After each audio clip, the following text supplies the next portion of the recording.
Malgré tous les événements qui ont pu se dérouler durant ces 2 dernières décennies dans One Piece, seulement 2 années séparent le début de l'aventure de Luffy sur les mers à son arrivée sur Wano Kuni et le fameux raid d'Onigashima que nous vivons actuellement. 2 ans qui ont été marqués par des larmes de joie, des larmes de peine, des victoires, des défaites, des festins et leurs soirées sans fin. Il est aujourd'hui indiscutable que nous vivons les derniers moments de One Piece. Nous sommes bien plus proches du chapitre final que du premier. Luffy deviendra le roi des pirates dans très peu de temps et l'avancée rapide des récents chapitres l'atteste fortement. Mais qu'en est-il de la temporalité de One Piece? Luffy terminera-t-il sa grande aventure à seulement 19 ans? Sommes-nous actuellement dans l'année qui signera son ascension en tant que roi des pirates et par extension la fin de sa quête du One Piece? Ces interrogations et la vitesse à laquelle l'histoire avance depuis Wano Kuni me font poser cette éternelle question: y aura-t-il une deuxième et nouvelle ellipse? Un sujet déjà abordé sur la chaîne il y a plus de 3 ans et qui mérite d'être actualisé suite à la tournure qu'a pris le manga récemment. Alors bienvenue à tous et à toutes dans cette nouvelle vidéo théorie sur la prochaine ellipse dans One Piece.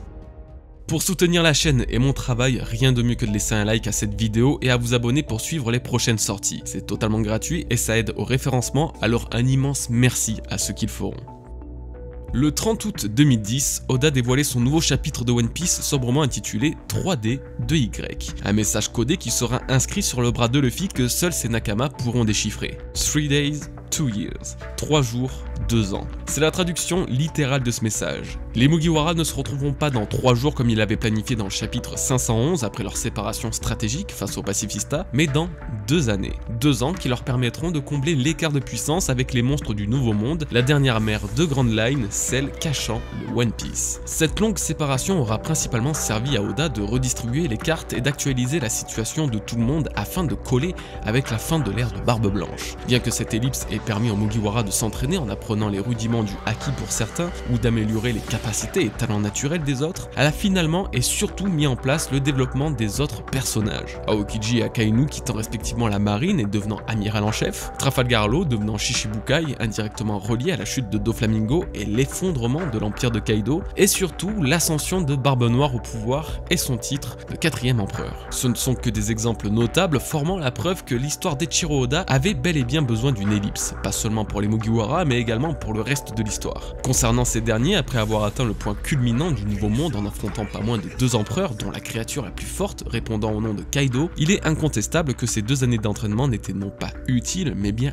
indispensables pour l'équipage. L'un des principaux objectifs de cette ellipse qui est de rivaliser voire de vaincre un empereur étant atteint, sommes-nous pour autant à l'abri d'une nouvelle phase d'entraînement et de saut temporel? Il y a en effet de nombreux petits signes pouvant plus ou moins coïncider avec le développement d'une deuxième et ultime ellipse. Par exemple, si on se base sur le parallélisme dans le manga, la Grande Guerre de Marineford a mené à la première ellipse de 2 ans. Nous sommes actuellement au cœur même de la deuxième plus grande guerre à laquelle participe Luffy et le parallèle avec l'arc Marineford est très impressionnant sur plusieurs points. J'en ai même fait une vidéo l'année dernière que je vous conseille très fortement. Du coup, tout comme la fin de Marineford, la fin d'Onigashima pourrait mener vers une nouvelle ellipse, courte ou longue, d'entraînement ou non, dans l'histoire. Autre petit exemple, dans un autre thème, Rayleigh explique aux Mugiwara que pour découvrir la véritable histoire, ils doivent prendre leur temps et y aller à leur rythme, pas à pas. Vous verrez plus loin dans cette vidéo que c'est l'un des principaux arguments d'une future ellipse et que les Mugiwara sont encore très loin de pouvoir faire ce que Roger a fait. Outre ça, Oda semble vouloir dessiner Luffy plus vieux depuis le tout début de l'histoire. Comme l'atteste la fin du premier one-shot de Romance Down, la toute première version de One Piece jamais publiée qui m'avait également servi à théoriser sur l'origine des fruits du démon. À la fin de cette histoire, Luffy avait pris de l'âge, pris de la barbe et ressemblait plus à Shanks qui a pas loin de 40 ans. Et justement, Oda prouve son envie de dessiner les Mugiwara plus vieux depuis 3 ans maintenant dans les SBS, où il dessine régulièrement les membres de l'équipage à 40 et 60 ans dans 2 versions, une où ils ont bien tourné et une où ils ont mal tourné. Grâce à ces arguments, il est un peu moins difficile d'imaginer un moment s'approchant de la fin de One Piece se déroulant 1,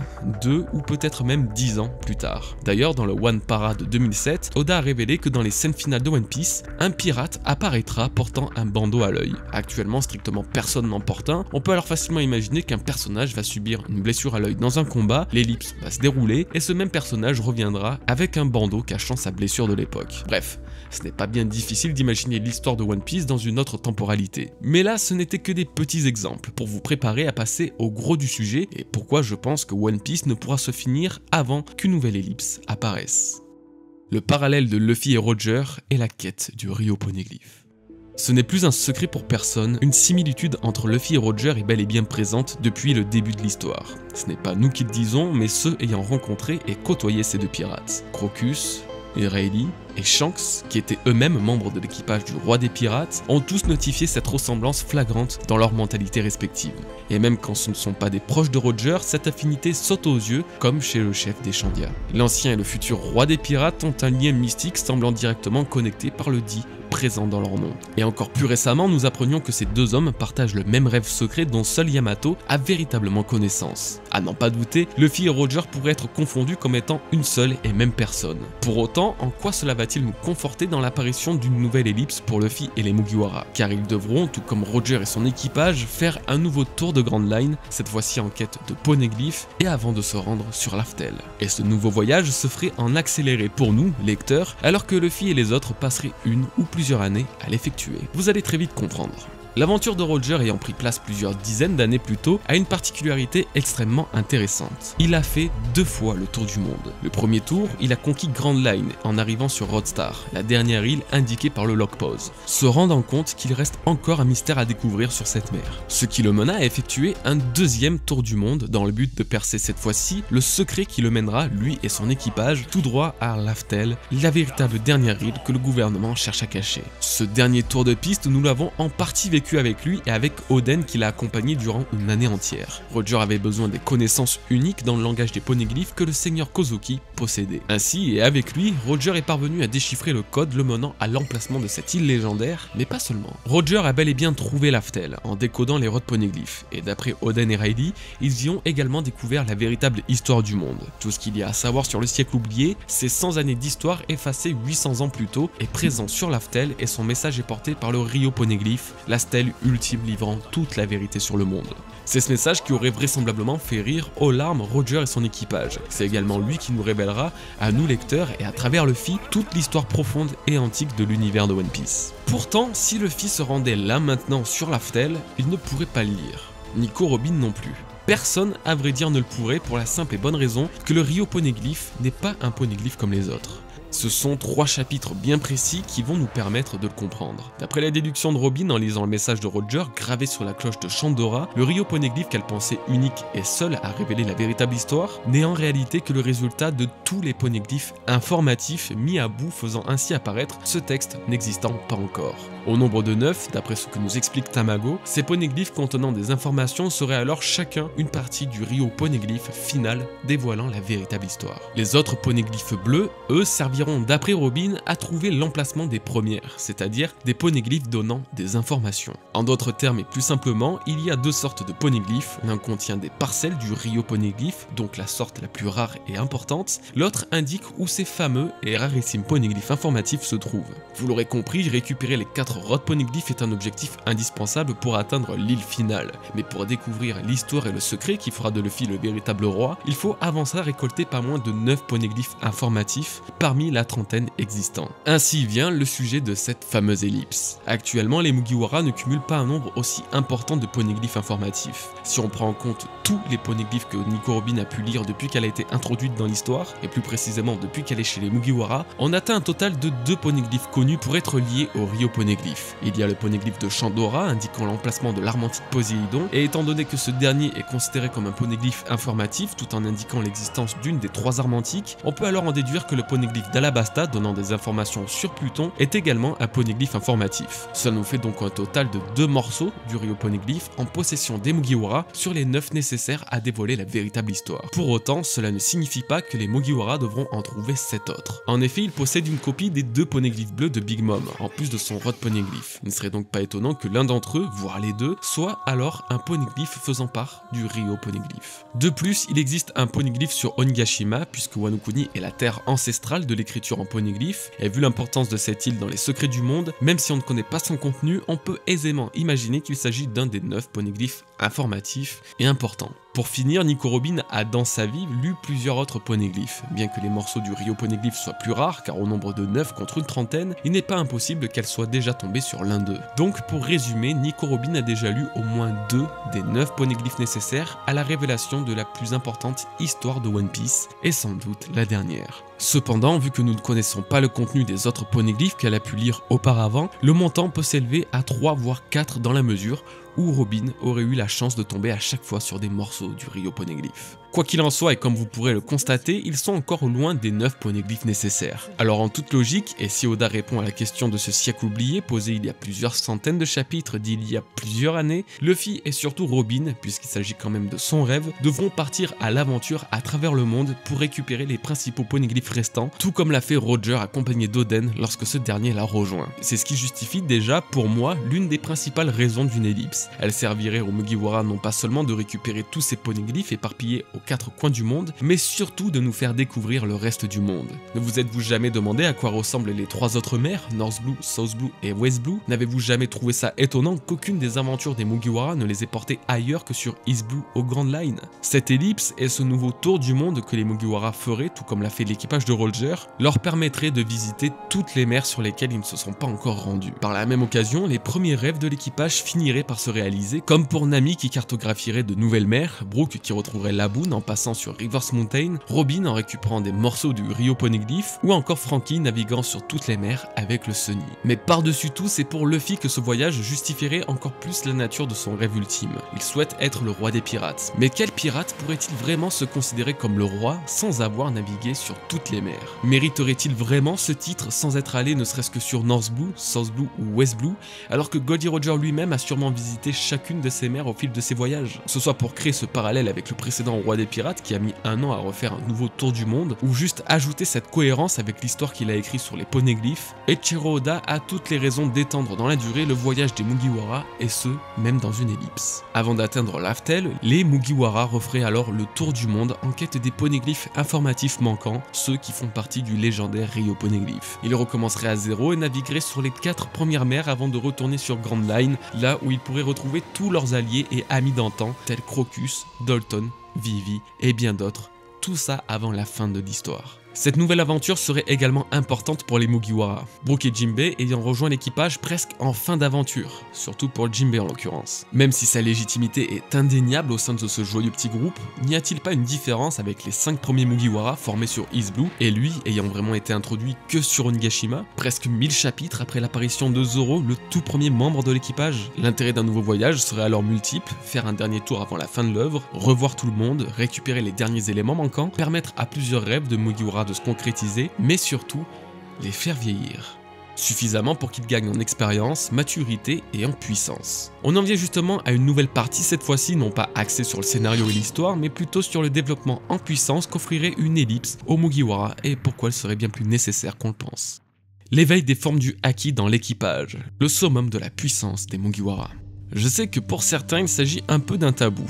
Justifier une nouvelle ellipse pour augmenter la puissance de l'équipage, ça a désormais souvent tendance à décrédibiliser l'argument d'une phase d'entraînement off-screen. Pourtant c'est important. Très important. Le parfait exemple est le dernier entraînement subi par Luffy sur Wano Kuni pendant 2 semaines avec comme objectif de contrôler le haki de l'armement avancé. Effectivement, j'aurais eu tendance à penser il y a quelques années que Luffy avait besoin de beaucoup plus que 2 semaines pour parvenir à égaliser le niveau de Kaido, faut croire que j'étais très loin du compte. Mais Luffy est le héros tout en étant le génie du combat par excellence. Il est presque le seul à ne pas en avoir besoin. Malgré tout, ils ne sont pas tous actuellement au sommet de leur puissance et leur marge de progression est encore très importante. L'idée d'une future ellipse serait alors qu'elle nous permettent de voir avant la fin de One Piece les Mugiwara à leur prime, le summum de leur force. Voici donc ce qui changerait dans l'équipage du futur roi des pirates. Chopper développerait le haki dans ses 2 premières formes. Étant un combattant corps à corps, le haki de l'armement serait naturellement une aptitude qu'il apprendra. Pas seulement, il apprendra également le haki de l'observation, un petit peu plus axé sur la médecine, lui permettant de trouver plus rapidement et précisément le mal frappant un de ses patients. Il améliorerait sa Rumble Ball et ses transformations, les rendant beaucoup moins compliquées à supporter pour le corps tout en étendant leur durée, notamment celle du Monster Point qui est de très loin sa plus puissante. Nami, elle, dévoilerait également le haki de l'observation. Ayant toujours eu un 6e sens pour la météo, cette forme du haki l'aiderait encore mieux à sentir les perturbations climatiques, à l'image de Fujitora capable d'entendre les nuages se déplacer. Son sorcerie Climatact atteindrait le plus haut niveau de technologie et d'amélioration qu'elle recherche, et si elle ne le possède pas déjà, elle obtiendrait enfin la baguette magique demandée. Elle développerait de nouvelles techniques et combinaisons avec Zeus puisqu'elle a enfin récupéré définitivement des griffes de Big Mom. Robin aurait au minimum le haki de l'observation, confirme serait parfaitement apte à dévoiler le haki de l'armement après s'être entraîné 2 ans aux côtés des révolutionnaires, de véritables pros dans les arts martiaux. Ses techniques et son fruit du démon n'offrant aucune autre façon de combattre que le corps à corps, ça paraît être le meilleur power-up possible. Brook et Jinbei sont les plus difficiles à cerner, ils sont les plus vieux et donc le moins de potentiel d'évolution. L'un connaît très bien le haki et les arts martiaux, l'autre utilise son fruit du démon à la perfection, j'imagine pas de très grands changements les concernant. Franky lui est un cas passionnant, ses power-ups peuvent être absolument multiples. Il pourrait obtenir le haki de l'armement pour l'enduire sur les balles qu'il tire et sur ses points, mais c'est plutôt sur le côté naval et technologique qu'il peut évoluer. Il apprendrait à travailler le granit marin afin d'améliorer le Sunny et son équipement avec cette pierre capable de repousser les rois des mers et utilisateur des fruits du démon. Pas seulement, l'une des particularités de Franky enfant est qu'il avait construit une véritable armada de navires, une flotte de guerre capable de faire des ravages. Avec ses nouvelles connaissances et aptitudes, il créerait plusieurs petits navires similaires à ces derniers pour se défendre et attaquer dans un style qui lui est propre. C'est ici que ça devient intéressant avec les 4 vrais combattants de l'équipage capables d'évoluer comme aucun autre. Usopp est l'un d'entre eux et une ellipse lui servirait à débloquer et entraîner ses formes de haki. L'observation serait utilisée beaucoup plus souvent et bien plus efficacement tandis que l'armement pourrait être enfin réveillé. Il utiliserait cette forme du haki comme le fait les Kuja avec leurs flèches, ce qui donnerait une nouvelle jeunesse à la puissance d'Usopp. Le haki des rois n'est pas à exclure mais encore trop théorique pour l'instant, j'en parlerai à une autre occasion. Tout comme Nami, Usopp pourrait améliorer l'efficacité de son arme, il resterait sûrement toujours avec un lance-pierre tout en y ajoutant de nouveaux éléments pour augmenter sa puissance et sa précision. Sanji a actuellement développé toutes les formes du haki excepté celui des rois. À mon sens, si Zoro le possède, Sanji devrait le posséder aussi. C'est surtout le haki de l'observation qu'il pourra éveiller au point de pouvoir voir quelques secondes dans le futur comme le font Katakuri et Luffy. Son corps pourrait également subir des changements à l'image des récents chapitres dévoilant des nouveaux pouvoirs proches de ses frères avec une génétique capable des plus grandes prouesses. Il aurait atteint sa forme finale, son plus haut niveau de puissance accordé par les expérimentations de son père. Zoro est plutôt compétent dans l'utilisation du haki, très peu d'amélioration de ce côté si ce n'est la perfection du haki l'armement offensif et bien sûr de parvenir à noircir ses lames. Si son haki des rois se confirme davantage, alors il pourrait apprendre à le maîtriser suffisamment pour l'utiliser volontairement comme l'a fait Luffy durant l'ellipse. Pour finir avec Luffy, eh bien il sait déjà tout, il maîtrise toutes les formes du haki et une ellipse ne lui apporterait réellement qu'une utilisation plus intelligente et puissante de ce pouvoir. Il pourrait cependant apprendre à éveiller son fruit qui va devenir un passage obligé le concernant. On a pu le voir avec Doflamingo et Katakuri, la puissance dégagée par l'éveil des fruits du démon est incommensurable. Une nouvelle session d'entraînement pour notre capitaine lui apprendrait alors à maîtriser ce dernier pouvoir et clôturera sa formation en tant que grand pirate. Son premier entraînement lui a permis à développer les bases du haki, son deuxième entraînement lui a aidé à améliorer une des formes de ce haki jusqu'à peut-être mener à l'éveil du haki des rois, et son dernier entraînement dans une éventuelle future ellipse le rendrait capable d'éveiller son fruit du démon, la boucle serait alors bouclée. Vous l'aurez compris, cet aspect-là d'une ellipse servirait l'intérêt d'un ou plusieurs power-up pour les Mugiwara plutôt que le scénario comme avec les poneglyphes de la première partie. Malgré tout, ces deux scénarios peuvent parfaitement coller ensemble. Les Mugis s'entraîneraient tous ensemble pour faire profiter chacun de leur expérience respective. Pour finir sur cette partie, je justifierai simplement qu'un équipage de Yonko c'est une chose, mais c'était pas encore le combat final de Luffy et des Mugiwara. Il reste bien quelque part dans ce monde un ultime adversaire à vaincre pour permettre à tous d'accomplir leurs rêves, que ce soit Barbe Noire aux portes de Laugh Tale et au titre de roi des pirates, ou même le gouvernement mondial qui sera renversé un jour ou l'autre, les ennemis sont encore nombreux et redoutables. Même si les Mugiwara ont toujours évolué durant leur combat, dévoilant une nouvelle facette de leur pouvoir, Oda les a déjà mis dans des phases d'entraînement extrêmes pour se mettre au niveau de leurs ennemis. Que ce soit juste après Wano Kuni, avant ou après la grande guerre ultime, quand Luffy va devenir roi des pirates, il met impossible d'imaginer la suite de One Piece sans l'apparition d'une nouvelle ellipse, une de ces nouvelles phases se déroulant off-screen permettant au monde d'évoluer à une plus grande vitesse et ainsi développer l'histoire comme jamais. Cette vidéo aura donc eu comme objectif de mettre en avant les points qui justifieraient un tel événement. Cependant, n'hésitez pas à commenter vous-même en me donnant votre avis et votre vision de cette théorie. Y aura-t-il d'après vous une nouvelle ellipse ou les Mugiwara n'en ont-ils pas besoin? N'hésitez pas à le justifier à votre façon dans les commentaires. Merci à tous d'avoir regardé cette vidéo, j'espère qu'elle vous aura plu. On se donne rendez-vous très bientôt, prenez bien soin de vous et de vos proches en attendant, peace les bros.